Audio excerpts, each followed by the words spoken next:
In the first tutorial video of this series, we are going to know how to create a website on Genomio.com where you can put your courses and interact with your students. You open your browser and type Genomio.com. So this is your Genomio website. Here in this create your site segment, you can write any name which suits you. Like let me take this name as my website on Genomio. And then here you will put your email address. Now agree with the terms and conditions and create your site. Now within a few minutes you will receive an email. Now you have to check your email for Genomio support, and sometimes the email does not come in your primary email inbox, so you have to check your spam folder also. So here, as you can see, we have a mail from Genomio support. Here you can see the details about your Moodle site, and then here is your login information. Now when we click on this site, we will be redirected to the site we just created, and in the first page you will see something like this.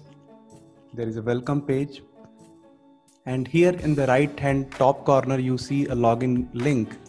So you just click on that, and here, since you created your website, you are working as an admin, so you have to put this username admin, and your password will be the password that has come to your email. So you just copy it and paste it here, and you may want to remember your username and password. So in the left hand side of your website, you will see several sections here. So in the dashboard, you will see your calendar and number of users which are online and other stuff. In the site home section, you will see there is a welcome section, and then in the below you will have the available courses.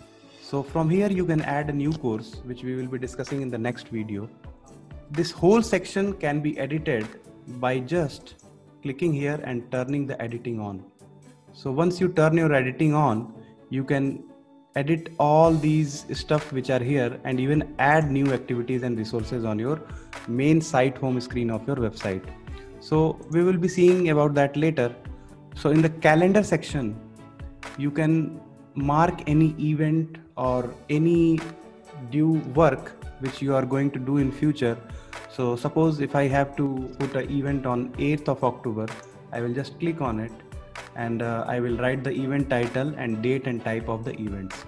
So this calendar section will help you remind all the scheduled events of the future. So in the top right of this website, you can see admin user is written. Here you can click on the profile and edit your profile. You can change the username, you can change your name, or anything that you want to update. Now all your students have to do is to put the name of your website in their browser, and they can access all the contents that you will upload on your website.